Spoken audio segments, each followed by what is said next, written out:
ఆనంద ఇంటికి రాగానే అసలు ఏమైంది, వాడు ఏమన్నాడు అని లహరి గురించి లీలావతి, ఆనంద భర్త అందరూ కూడా అడుగుతూ ఉంటారు. ఇక ఆనంద చాలా బాధపడుతూ ఇక ప్రకాష్ చెప్పిన మాటలన్నీ కూడా ఇంట్లో అందరికీ కూడా చెప్తూ ఉంటుంది. ఇక ఆనంద ఆ మాటలు చెప్పేసరికి లీలావతి, ఆనంద భర్త అందరూ కూడా షాక్ అయిపోతూ ఉంటే ఇక ఆనంద కూడా చాలా బాధపడిపోతూ ఉంటుంది. అదేంటి అసలు విడాకులకు దానికి సంబంధం ఏంటి అని లీలావతి ఆనందను అడుగుతూ ఉంటే, అదే అక్క నాకు తెలియట్లేదు, వాడు అసలు ఒప్పుకోవట్లేదు, దర్శన్కి శరణ్యకు విడాకులు ఇప్పిస్తేనే ప్రూఫ్స్ అన్నీ కూడా ఇస్తానంటున్నాడు అని ఆనంద చెప్పేసరికి ఆనంద భర్త కూడా చాలా షాక్ అయిపోతూ ఉంటాడు.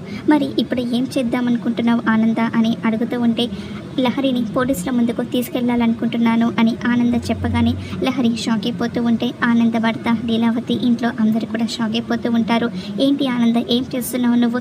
లహరిని ఇంటి ఆడపిల్లను పోలీసుల ముందుకు తీసుకెళ్తావా అని లీలావతి ప్రశ్నిస్తూ ఉంటే, మరి ఏం చేయమంటావక్క, దర్శన్కి శరణ్యకు విడాకులు ఇప్పించడం కుదరదు, వాళ్ళు అలా చేయడం తప్పు కదా అని అంటూ ఉంటే, లీలావతి నువ్వు తలుచుకుంటే అది సాధ్యమవుతుంది అని అనేసరికి ఆనంద షాక్ అయిపోతూ ఉంటే రోహిత్ కూడా చాలా షాక్ అవుతూ ఉంటాడు. లీలావతి అలా అనేసరికి ఇద్దరు కూడా అలా చూస్తూ ఉండిపోయేసరికి అన్నయ్య పైనుంచి ఇదంతా చూస్తూ సంతోషపడుతూ ఇక విడాకులు రావడం ఖాయం అని అనుకుంటూ ఉంటుంది.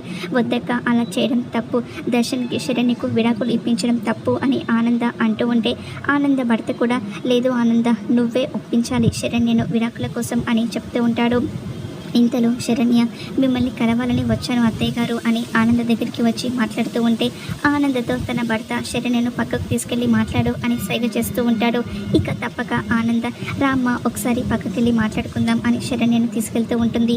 ఇక శరణ్య ఏమైంది అత్తయ్య గారు అని అడుగుతూ ఉంటుంది.